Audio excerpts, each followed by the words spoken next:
রসুলপুর নামে একটি গ্রাম ছিল। গ্রামে বসবাস করত অল্প কিছু মানুষ। গ্রামের বেশিরভাগ লোক চাষাবাদ করত, আর কিছু লোকজন ছিল মাছ ধরে জীবিকা নির্বাহ করত।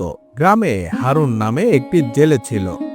হারুন তার বউ, ছেলে ও মেয়েকে নিয়ে বসবাস করত।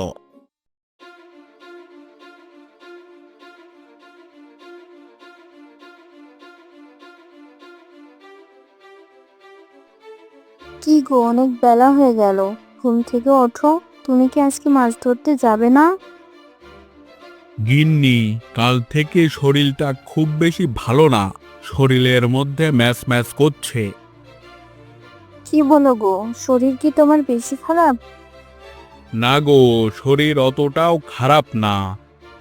মাছ ধরতে যাবে না? যাব যাব, মাছের যে অবস্থা, খুব বেশি মাছ জালে ধরা পড়ছে না গো, তাই আর মাছ ধরতে ইচ্ছা করে না। এমনটি কি বললে হবে? বাড়িতে চাল নাই, কোনো আনাজপাতি নাই, সবকিছু যে লাগবে, তা না হলে যে আমাদের না খেয়ে থাকতে হবে। হ্যাঁ গো, সবই জানি। দেখি কি করা যায়।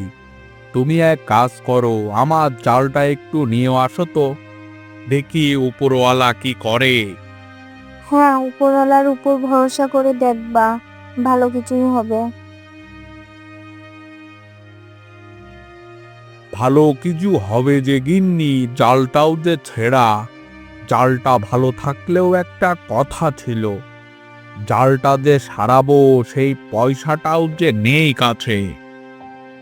আমি তো ভেবেছিলাম আজ মাছ ধরবা, সেখান থেকে কিছু মাছ বাজারে বিক্রি করবা, আর কি তোমার বাড়িতে নিয়ে আসবা, সেটা রান্না করব। ছেলেমেয়েরা একটু মাছ খেতে চেয়েছে। বলো কি গিন্নি? হ্যাঁ গো, যা শুনলে তাই।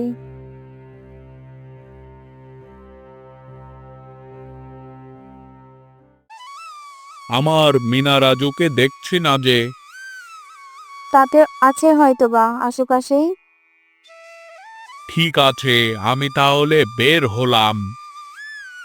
হারুন বাসা থেকে বের হয়ে যাবে মাছ ধরার উদ্দেশ্যে। রাজু, চল বাড়িতে যাই। না বাবু, চলো আর একটু ঘুরি। সকাল থেকে তো ঘোরাঘুরি কম হলো না।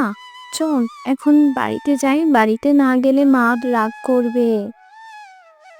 মা রাগ করলে করুক, আমি বাড়ি যাব একটু পরে।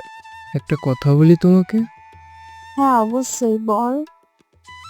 আচ্ছা বাবু, ইলিশ মাছ কি শুধু বড় লোকেরাই খায়? কেন রে, কি হয়েছে? হঠাৎ করে এমন কথা বলছিস? না, সেদিন কুসুম বলছিল ওদের বাসায় ইলিশ মাছ রান্না হয়েছে। কুসুমরা তো অনেক বড় লোক, তাই আমি ভাবলাম যে শুধু বড় লোকেরাই বাড়িতেই কি ইলিশ মাছ রান্না হয়। হ্যাঁ রে ভাই, অনেকটা এরকম। ইলিশ মাছের তো অনেক দাম, তাই জন্য যাদের টাকা বেশি তারাই তো বেশি খেতে পারে। যাই হোক বাবু, আমি মাকে বলবো যে আমি ইলিশ মাছ খাবো। ইলিশ মাছ আমার চাই চাই। ঠিক আছে ভাই, এখন চল বাড়িতে যাই। মিনা ও রাজু বাড়িতে যাওয়ার পথে ইলিশ মাছ নিয়ে অনেক গল্প করল। গল্প করতে করতে তারা বাড়ির দিকে গেল। অনেকক্ষণ ধরেই তো নদীতে জাল ফেলছি, মাছ তো আজ সেরকম জালে বাঁধছে না। কি যে করি। আজ গিন্নি বলেছে চাল ডাল সহ অনেক আনাজপাতি নিয়ে বাড়িতে যেতে হবে। দেখি আর দুই একবার জাল ফেলে দেখি উপরওয়ালা কি করে। হারুন অল্প কিছু মাছ নদী থেকে ধরতে পারে। সেই মাছগুলো সে বাজারে বিক্রি করে চাল ডাল সহ আনাজপাতি অল্প অল্প করে কিনে বাড়িতে যায়। এদিকে সে বাড়ির জন্য মাছ নিয়ে যেতে বলেছিল গিন্নি, সেটি আর নিয়ে যেতে পারল না। হারুন বাড়িতে এসে সরাসরি ঘরের মধ্যে চলে গেল।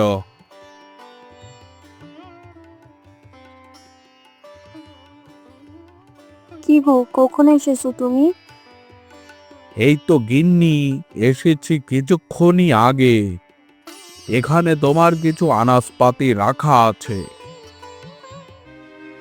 কি গো, তুমি মাছ আনোনি?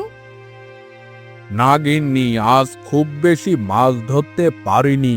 যা মাছ পেয়েছিলাম সেটি বাজারে বিক্রি করে কম বেশি আনাজপাতি এনেছি।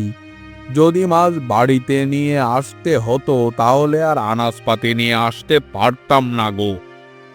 ভাবলাম আজ মাছের ঝোল রান্না করে ছেলে মেয়েকে খেতে দিব। তা তো পারলাম না গিন্নি। ঠিক আছে, তুমি থাকো, আমি রান্নাঘরে গেলাম।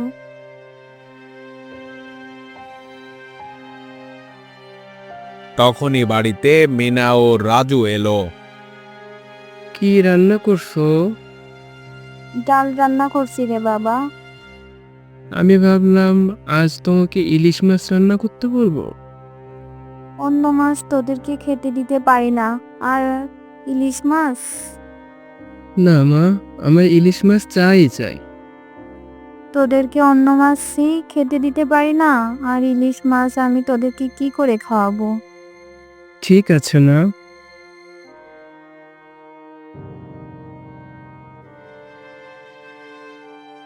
তোমার ছেলে তো ইলিশ মাছ খেতে চেয়েছে। কি বলো গিন্নি, ইলিশ মাছ? সে তো অনেক দাম। আর যদি ইলিশ মাছ ধরতে হয় তাহলে তো আমার গভীর সমুদ্রে যেতে হবে গো।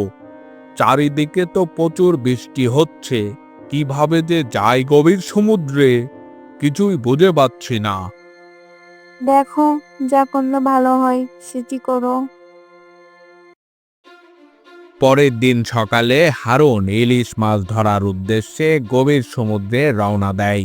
কিন্তু হারুনের নৌকাটা খুব বেশি ভালো ছিল না। আমার এই ভাঙা নৌকা নিয়ে গভীর সমুদ্রে চলে এলাম, কি হবে ওপরওয়ালাই জানে, আবার বৃষ্টিও নামলো। হারুনের নৌকাটি ছোট হওয়ায় গভীর সমুদ্রে তার ডুবে যায় এবং সাথে সাথে হারুনও ডুবে যায়। মা, বেশ কয়েক মাস কেটে গেল, বাবার তো কোনো খোঁজ নেই। আমার বিশ্বাস বাবা আমাদের মাঝে ফিরে আসবেই আসবে। তাই যেন হয় রে মা। এমন সময় রাজু আসে সেখানে। মা, আমার জন্য বাবার আজ এই অবস্থা। না রে বাবা, তা হবে কেন? তোর বাবার নৌকাটা খুব ছোট, ছোট নৌকা নিয়ে গভীর সমুদ্রে গিয়েছে, এই কারণেই হয়তো বা নৌকাটা ডুবে গেছে। সেটা তোর জন্য হবে কেন? রাজু সেখান থেকে মন খারাপ করে বের হয়ে যায়। রাজু গ্রামের নদীর পাড়ে একা বসে আছে, তার চোখে জল। আমার জন্যই বাবা গভীর সমুদ্রে গেল। আমি ইলিশ মাছ চেয়েছিলাম বলেই আমার জন্যই বাবা আজ নেই। নিলয় রাজুর বন্ধু পাশ দিয়ে হেঁটে যাচ্ছিল। রাজুকে দেখে তার কাছে নিলয় আসলো। রাজু, তুই এখানে একা একা বসে কাঁদছিস কেন? আমার জন্যই বাবা, বাবা আর ফিরছে না নিলয়। এমন কথা বলছিস কেন? এটা তো দোষ নয়। হারুন কাকা সাহসী মানুষ ছিলেন, আর নৌকাটাও ছিল পুরনো।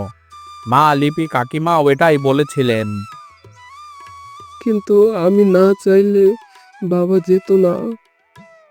হারুন কাকা সবসময় তোমাদের ভালো চেয়েছেন, গ্রামের জন্যও তিনি কষ্ট করতেন, এটা তার সিদ্ধান্ত ছিল।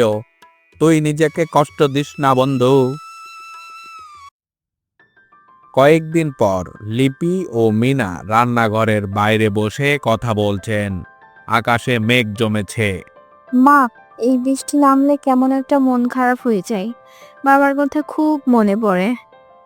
হ্যাঁ রে মা, এই বৃষ্টিতেই তো তোর বাবা মাছ ধরতে গিয়েছিল। ঠিক তখনই গ্রামের শশীদা লাঠি হাতে হেঁটে আসেন। তিনি গ্রামের সব থেকে বয়স্ক ও জ্ঞানী মানুষ। লিপি, মিনা, মন খারাপ করে বসে আছিস কেন? উপরওয়ালার উপর বিশ্বাস রাখ। হারুনকে আমি চিনি, সে এত সহজে হাল ছাড়া ছেলে নয় রে। কিন্তু এত মাস হয়ে গেল, শশীদা, কোনো খবর নাই? সমুদ্র অনেক রহস্যময় রে মা।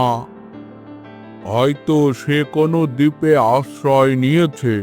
আমি শুনেছি দূর গ্রামের এক জেলে নাকি গত সপ্তাহে গভীর সমুদ্রে ভাঙা একটি নৌকা দেখেছে রে।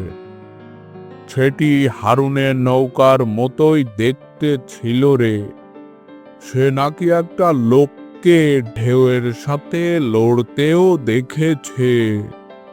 বাবা, তাহলে বাবা বেঁচে আছে? সেদিন রাতে আবারও প্রচণ্ড বৃষ্টি শুরু হয়, ঝড়ের সাথে বাজও পড়ছে। লিপি, মিনা এবং রাজু ঘরের মধ্যে চিন্তিতভাবে বসে আছে। মা, কি ভীষণ ঝড়! বাবার কথা মনে পড়ছে। ঘুমিয়ে পড় বাবা, উপরওয়ালার ভরসা। হঠাৎ দরজায় ঠক ঠক শব্দ হয়। সবাই চমকে ওঠে। এত রাতে কে এলো? রাজু ভয়ে লিপির পেছনে লোকায়। মিনা সাবধানে দরজা খোলে। কে? দরজা খুলতেই দেখা যায় হারুন দাঁড়িয়ে আছে। তার জামা কাপড় ভেজা, চুলগুলো এলোমেলো, কিন্তু মুখে এক চিলতে হাসি। হাতে একটা ছেঁড়া জাল এবং তার মধ্যে দুটো ইলিশ মাছ। হারুন, তুমি? বাবা! হ্যাঁ গো গিন্নি, ফিরে এসেছি। মরতে মরতে বেঁচে গেলাম। বাবা, বাবা, তুমি ফিরে এসেছো? ইলিশ মাছ? হ্যাঁ রে বাবা, তোর জন্যই তো ফিরতে হলো। এই দেখ, ইলিশ মাছ। ঝড় বৃষ্টির মধ্যে কোনো রকমে এই দুইটি জালে বেঁধেছে। একটা ছোট দ্বীপের কাছে আমার নৌকা ডুবে গিয়েছিল। কোনো রকম সাঁতরে সেই দ্বীপে আশ্রয় নিয়েছিলাম রে। আজকেই এক বড় মাছ ধরার নৌকা আমাকে উদ্ধার করেছে রে। আর সাথে তারা এই ইলিশ মাছগুলোও দিয়েছে। আলহামদুলিল্লাহ, তুমি যে ফিরে এসেছো সেটাই আমাদের কাছে সব। পরের দিন বৃষ্টি তখনও পড়ছে, তবে হালকা। লিপির রান্নাঘরে ইলিশ মাছ ভাজার সুগন্ধে ম ম করছে। মিনা, রাজু, হারুন এবং লিপি সবাই একসাথে খেতে বসেছে। আহ, কি দারুণ গন্ধ! ইলিশ মাছ! কাকা কাকা, তুমি ফিরে এসেছো? ইলিশ মাছ, বাহ! আয় তপু, বসে পড়। আজ বৃষ্টিতে মজাদার ইলিশ। হ্যাঁ রে, আজ আমাদের আনন্দের দিন। হারুন ফিরে এসেছে আর আজ আমরা সবাই ইলিশ মাছ খাচ্ছি। এই ইলিশ মাছের স্বাদ যেন সব ইলিশ মাছের চেয়ে আলাদা। জানিস, বাবা ফিরে এসেছে আর এই ইলিশ মাছটা যেন বাবার ভালোবাসার প্রতীক। মিনা, রাজু, কি করছিস? হারুন কাকা, আপনি ফিরে এসেছেন? আমরা তো ভেবেছিলাম তোমাদের দুয়ায় আর উপরওয়ালার ইচ্ছায় ফিরে এসেছি। আর আমি বুঝেছি জীবনটা মাছের চেয়েও মূল্যবান। কাকা, এবার গ্রামটা আবার ঝলমল করবে। হ্যাঁ, করব। কারণ আমরা একসাথেই তো সব বিপদ মোকাবেলা করি। আর আজ বুঝেছি ইলিশ মাছ শুধু বড় লোকের খাবার নয়। ইলিশ মাছ হলো সেই ভালোবাসা আর ত্যাগের প্রতীক, যা পরিবারকে এক করে রাখে। এই বৃষ্টিতে এই ইলিশ মাছের স্বাদ তাই আরও মজাদার। সবাই হাসি মুখে ইলিশ মাছ খেতে থাকে। বাইরে তখনও টিপ টিপ বৃষ্টি পড়ছে, কিন্তু হারুনের পরিবারে এখন আনন্দের বন্যা। গ্রামের উপর সূর্যের হালকা আলো এসে পড়েছে, যেন নতুন আশার প্রতীক।